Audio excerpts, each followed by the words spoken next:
मित्रों नमस्कार। आज आपका पुनः स्वागत है हमारे YouTube चैनल पर। आप देख रहे हैं प्रेरणा जो चैनल को। मैं आपके बीच आज एक ऐसी पर्सनालिटी, एक ऐसी शख्सियत, एक ऐसे साधु संत से साक्षात करवाऊंगा जो पिछले कई दशक से समाज की सेवा में उपदेश दे रहे हैं और अपनी जीवन की, अपने शरीर की कुर्बानी लगाए हुए हैं।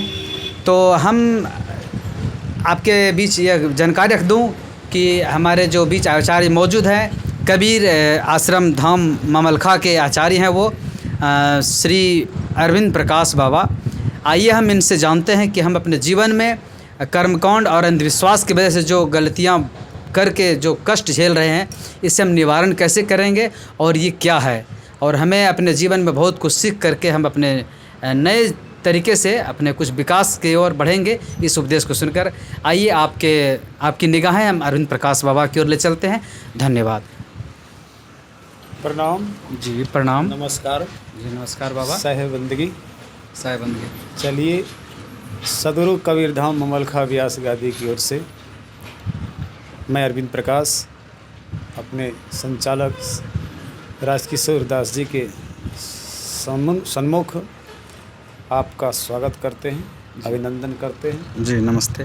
धन्यवाद करते हैं कि आपने इस कर्म भूमि को अच्छे कर्म के सांचे में ढालने का प्रयास किया है, क्योंकि आप एक अच्छे गुरुजी भी हैं, योगा आचार्य भी हैं और स्वास्थ्य के विषय में आपको पूरा पर्सनालिटी भी है, हम समझते हैं।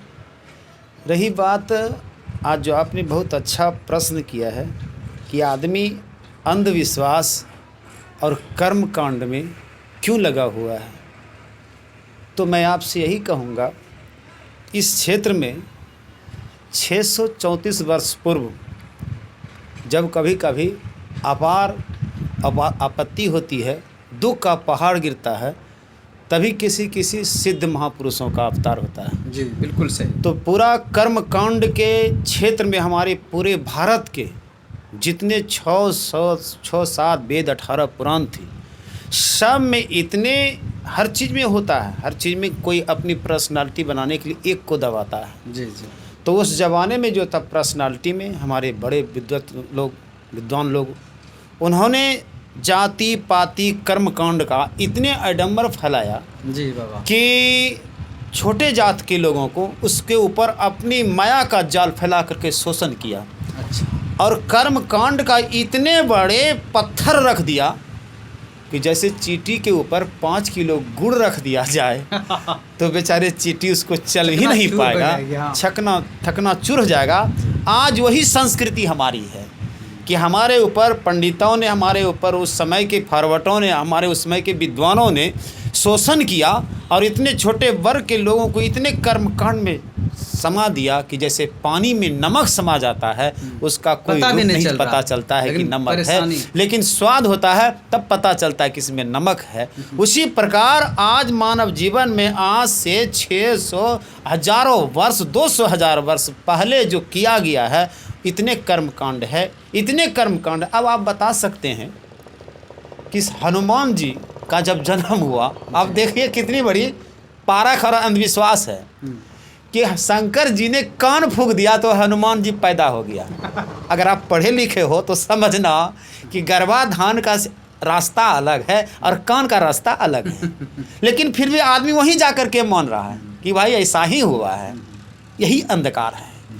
ऐसे सब अंधकार से प्रकाश में, जैसे आप देखिएगा बहुत सारे आदमी हैं कि अपने माता पिता को जीते जी कोई सेवा नहीं, और मरने के बाद देखना, आप किसी को देखो ना देखो, हमारे घर में भ्राता था अनिरुद्ध शर्मा जी, अपने माता का जो सेवा किया, अच्छे किया नहीं किया, लेकिन मरा तो गाय के दूध का खीर बना करके रोड के चौराहे पर फेंक दिया कि हमारी माँ खाने आ रही है। ये है कभी? तो अरे जिंदा में जब किसी को खाना नहीं दे पाया, अब मरने के बाद गाय का दूध का खीर बना करके पहुंचाते हो, तो समझिए आपको जवानी में मोतियाबिंद हो गया है। बिल्कुल सही, बिल्कुल एकदम। ये मोतियाबिंद, ये ऑपरेशन कहाँ किसने किया? तो कबीर ने किया। कहा कैसे? तो कबीर साहब 12 बजे दिन में लालटेन जला करके चले जा रहे थे पंडितों के नगरी में, उसको नदी समझाने किनारे, के लिए, हाँ। उसको समझाने के लिए। जी। तो कहता है कबीर तू पागल हो गया, 12 बजे दिन में लालटेन क्यों जला के? कहा अभी 12 बजे रात्रि है। जैसे तुलसीदास तुलसी चलन ससुररिया डगरिया रात अंधेरिया ना, तो इसी तरह हम रात अंधेरी में आए कि तुम डगर को पहचान लो, क्योंकि तुम्हारी संस्कृति धरोहर है, तुम अपनी संस्कृति को खो रहे हो और संस्कृत को आदमी समझ नहीं पाया है। आज देखिए भाषा से भी कहिए और विद्यालय से भी कहिए उसको कट कर दिया गया है। अब आप इतने बड़े गुलाम हैं, इतने बड़े गुलाम हैं कि अगर आपको इंग्लिश बोलना नहीं आता है तो आपको किसी चीज़ में आपका ये एडमिट होने वाला नहीं है। हिंदी में कहते हैं उसको नॉमिनेशन और इंग्लिश में कहते हैं उसको एडमिट। ऐसा होता है। तो हर चीज़ में आप देखिए गुलामी के बंधन में जा रहे हैं। तो जहाँ गुलामी है वहीं कर्मकांड है, और जहाँ गुलामी नहीं है, पहले तो आपकी संस्कृति गुलामी है जो आपने अपनी संस्कृति को छोड़ करके आप दूसरी ओर जा रहे हैं। जैसे दिल्ली में एक दर्जी के पास कपड़ा गया, कपड़ा बेचारे लेबर ने छोटा काट दिया, तो दर्जी चतुर था, सोचा इसको शॉर्ट शर्ट बना देते हैं। अब शॉर्ट शर्ट बना दिया तो अब वही यूज करना शुरू कर दिया। वो भूल गया हमारे संस्कृत धोती कपड़ा कहाँ गया। यही अंधकार है। जी। यही सब अंधकार से प्रकाश में सदगुरु कबीर साहब का जब अवतार हुआ, कबीर साहब का जब अवतार हुआ तो उन्होंने अवतार में आकर के कर्म कांड को कहा, ए पंडितों तुम कब तक ठगोगे? यही ठगाने के लिए कहा कि तुम आज जगो, उठो जागो। जैसे स्वामी विवेकानंद ने कहा बनो और बनाओ, तो कबीर ने कहा उठो और जागो। जिस व्यक्ति के अंदर में अध्यात्म नहीं है, जड़ चेतन का ज्ञान नहीं हो, तो बिल्कुल मुर्दे के समान है। सही बात। वो जग करके भी मुर्दा है और मरा हुआ तो मुर्दा है। ये है जैसे आप कहते हैं ईश्वरांश जीव अविनाशी, इस शरीर से स्वर निकल गया तो कोई ईश्वर का पहचान होने वाला नहीं है। यही सत्य है। कबीर साहब ने यही लालटेन 12 बजे दिन में जला करके गए और कहा, जब नहीं माना, कहा हम अपने पूर्वजों को पानी पिला रहा है। कबीर साहब ने कहा 13 दिन पहले तुम्हारा बाप पानी के बिना मर रहा था तो तुमने पानी नहीं दिया, और आज पानी पिला रहे तो लो मैं भी पानी पिलाता हूँ। कबीर साहब नदी किनारे थोड़ा सा गड्ढा किया और उसे अपने कमंडल से पानी उसमें डालना शुरू कर दिया। तो सारे पंडित ने ताली बजा के कहा, कबीर तुम मूर्ख है कि तुम पानी किसको पिला रहे? इतनी बड़ी नदी है। कह रहे यहाँ से 5 किलोमीटर में हमारी आश्रम है और वहाँ पर मैंने आश्रम में 100 वृक्ष लगाया है, पौधा लगाया है, जो पानी के बिना पौधा मर जाएगा, इसलिए पानी यहाँ डाल रहा हूँ, मेरा वृक्ष में हरा भरा हो जाएगा। सारे पंडितों ने कहा, है कबीर तुम पागल हो गया है। हाँ। अरे 5 किलोमीटर में तुम्हारा बगीचा है तो वो हरा भरा कैसे होगा? तब कहा कि जब मेरा हरा भरा 5 किलोमीटर नहीं होगा तो तुम्हारा 100 गज दूरी जोजन के बाद तुम्हारा पूर्वज करा मरा पड़ा हुआ है, उसको पानी कैसे मिलेगा? सभी ने कबीर साहब का ताली बजा के स्वागत किया। कहा कबीर आप जीता, मैंने हारा। इसी का नाम है अंधविश्वास। इसी अंधविश्वास को तोड़ने के लिए कबीर का पदार्पण हुआ। उस समय एक कबीर था।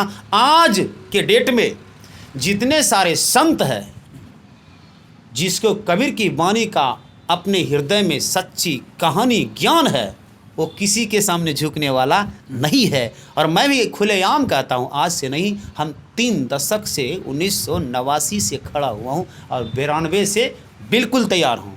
और जहाँ भी अंधविश्वास होता है, चाहे हमारी समाज हो और कहीं भी हो, हम उसको खुलेआम कहते कि तुम 1 नंबर के अंधे हो।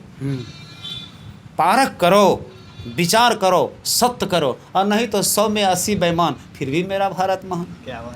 क्या लोग पूजा आज लोग देखिए, अभी फिलहाल अभी हमारे समाज में यज्ञ होने वाला है, महादेव यज्ञ होगा। और जिस गांव में यज्ञ हो, उस गांव में बिल्कुल वातावरण 12 महीना तक शुद्ध हो। लेकिन ना, कहाँ किसी में क्या है, कहाँ किसी में क्या है, यज्ञ होगा। आज यज्ञ का, सत्संग का प्रभाव क्यों नहीं पड़ता है? क्योंकि हमारे अंदर में ईर्ष्या, द्वेष का, अहंकार का, कर्मकांड का भाव भरा हुआ है। वो धर्मकांड को समझ नहीं पाए हैं। इसीलिए संत भी कहता है तो उसकी वाणी पर अमल कोई कम करता है, क्योंकि अंदर में विषय वासना भरा हुआ है। लेप मिट्टी का लगा करके मिश्री घस दिया जाए, लेकिन बाहर खोला जाए तो कुछ होने वाला नहीं है। यही कर्मकांड का नतीजा है, जो प्रत्येक आदमी से दुखी है। आज बाप बेटा से परेशान, माँ बेटी से परेशान, गुरु चेला से परेशान, सब कोई एक दूसरे से परेशानी की ओर में है। अब कहिए तो मैं एक छोटी सी संकेत दे देता हूँ। एक नगर में अच्छे विद्वान लोग थे, एक थे मुख और एक थे प्रमुख, और एक मुख थे एक प्रमुख थे। दोनों में अच्छी जोड़ी पाली थी, दोनों अच्छी सेवा करते थे। तो बेचारे एक थे कर्मकांडी और एक थे धर्मकांडी। एक कर्मकांडी एक धर्मकांडी। लेकिन जब दोनों में मिलन हुआ तो कहने लगा कि नहीं भाई, तुम हमारे साथ दो, हम तुम्हारे साथ देते हैं। अचानक मुख जी का दादाजी मर गए।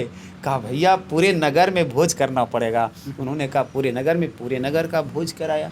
अब सोचने लगा कि बेचारे दही तो भोज में दही ना हो तो बिल्कुल भोज बेकार है। दही जन्माया, 7 लदिया और ऊपर में टांग दिया। और सुंदर बिलैया देख लिया कि अब कौन दही हम खाएं। बीच वाले में मोटा तगड़ा छाली था। हाँ, अब बीचे ऊपर में दही है, नीचे में सब्जी भरी टोपिया। सही बिलैया ऊपर देखती नहीं है, टोपिया को न देखी, दही किसी का पकड़ा, बिलैया चली गई उसी में, सब्जी में। अब हलवाई बेचारे सोच रहा कि 17,000 में बुक हुआ हूँ मैं, ये भी गया वो भी गया। तुरंत छोलनी लिया, खाँच दिया, अब बिलैया को बराबर कर दिया। और मुख के पोताजी देख रहा था। बेचारे भोज खाने वाले को पूछता है कैसा लगा? बेजोड़ लगा। तीसरे दिन बाद प्रमुख के दादाजी मर गए। अब बेचारे जैसे प्रमुख की दादाजी मर गया तो वही बेचारे कहने लगा कि जब भोज की बारी आई तो कहा कि आपका भोज सही नहीं हुआ, मेरे दादाजी ने ऐसा भोज किया था, इस तरह से कीजिए तब तो सही हुआ। तुरंत तब भी लीजिए। तुरंत पंडित जी ने कहा चलिए हमारे घर पुआल में बिलैया है, एक बिलैया देता हूँ। एक बिलैया लाया और उसी में घड़काया। बिलैया के अंदर में 7 बच्चा, बिलैया के अंदर में 7 बच्चा। बिलैया को टोपिया में दिया, राम नाम सत्य हो गया, उसके अंदर में 7 बच्चा मर गया। उसी प्रकार ये मानव का शरीर जो एक कढ़ाई है, इसमें 7 दीप का ज्ञान है, लेकिन अंधकार के कारण ये 7 बच्चा अंदर में मर रहा है। और वही दुनिया कर रहा है, जो नहीं होना चाहिए वही हो रहा है। यही अंधविश्वास है, जबरदस्त अंधविश्वास है। और ये अंधविश्वास तभी खत्म होगा जब एक पुत्र सच्चा सपूत बन जाएगा। क्या बात है। एक पुत्र सच्चा सपूत बन जाएगा और उसके द्वारा नींव रखा जाएगा, और वही नींव एक दिन पुत्र बन करके अच्छा पिता बनेगा। तभी ये संस्कार बदल सकता है, नहीं तो कोई बदलने की भान नहीं है।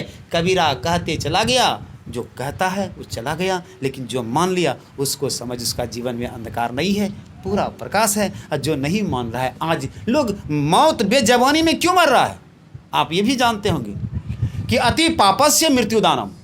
अति पाप होगा तो ये शरीर एक कपड़ा है, मन जैसे आप छोड़ते हैं, गंदा कपड़ा होता है बदल करके छोड़ देते हैं, उसी प्रकार ये शरीर हुआ गंदा, आप बदल। कहा कबीर साहब ने भूतो भविष्यता वर्तमानम, भूत और भविष्य की चिंता करते हैं तो वर्तमान सजाइए और कर्म कांड को छोड़िए, धर्म कांड को समझिए। भक्ति जीने का आधार है। जिसके पास भक्ति है वही सच्चे संस्कार हो सकता है, और जिसके पास भक्ति नहीं है वो बेचारे वही कर्म कांड में पड़ा हुआ है। दूध में भी सही, नाम में भी सही, हाँ में भी सही। वो सोचता है कि हम तो बहुत बलवान हैं, हम तो बहुत गुणवान हैं, लेकिन जहाँ कर्मकांड में फंस गए आप कुछ नहीं हैं, शून्य है, शून्य के समान है। इसलिए शून्य से बचिए और प्रत्येक घर में ज्ञान का दीप जलाइए। घर में जब दीप जल जाता है तो पूरे अंधकार कोसों दूर चला जाता है। अंधकार उसके सामने टिकने वाला है नहीं। हमारी प्रयास यही है कि प्रत्येक घर में ज्ञान का दीप जले, हर आदमी कर्मकांड से दूर हटे और वो अपने घर में माता पिता जो असली भगवान है उसका पूजा करे। अच्छा पुत्र बनेंगे तो अच्छा पिता बनेंगे, अच्छी पुत्री बनेंगे तो अच्छी माता बनेंगे। और जब उस दोनों के अंदर में सही ज्ञान होगा तो वास्तव में कर्मकांड दूर चला जाएगा। और सही ज्ञान नहीं होगा, आज तो दुनिया नकल में है, जो नकल करता गया वो बेकल होता गया और फिर अंत में उसका भी राम नाम सत्य हो गया, फिर वही आगिन जाएगा। आप एक चीज़ को समझ सकते हैं कि इन लोग कहता है जब तक धर्म को समझा जाए, जब तक मल्लिक के द्वारा आगिन नहीं देगा तो मुक्ति नहीं मिलता है। लेकिन एक मल्लिक एक सुअर को कितने तरह से मारते हैं, कितने तरह से मारते हैं, और वैसे पापी से आप आगिन लेकर के मुक्त हो जाओ तो आपके ऐसा गध हो कोई नहीं। यही अंधकार है। इसलिए धर्म को समझिए, अंधकार से प्रकाश में आइए, बड़ों का सम्मान कीजिए। बच्चे का भविष्य बनाने के लिए आप अपना भविष्य को देखिए, अपनी भविष्य बनाइएगा तो आपका भविष्य बन जाएगा। सदगुरु से निवेदन, आपने बहुत अच्छा समय दिया, आपने बहुत अच्छा क्वेश्चन किया। अंधकार कर्मकांड, तो कर्मकांड का यही मतलब है अंधविश्वास। आज सारा संसार कर्मकांड में जा रहा है। भक्ति सब कोई करता है लेकिन जानना बड़ा कठिन है। भक्ति को जानिए, अपने आप को पहचानिए, आपका मानव जीवन सफल हो। शुभकामना सदगुरु कबीर धाम अमल खा व्यास गादी की ओर से मैं अरविंद प्रकाश तमाम देशवासियों के लिए ढेर सारी शुभकामनाएं। सही बंदगी जी, धन्यवाद मित्रों। बहुत अच्छा रहा ये इंटरव्यू सेशन, और बाबा संस्कृति के बारे में, कर्मकांड के बारे में बहुत खूबसूरत पहलू रख करके हमें जानकारी दिए। तो हम सभी मिल करके सारे ऑडियंस हमारे जितने हैं सबका बाबा का बहुत बहुत आभार। आइए मित्रों, मिलते हैं पुनः दूसरे वीडियो में, तब तक के लिए धन्यवाद।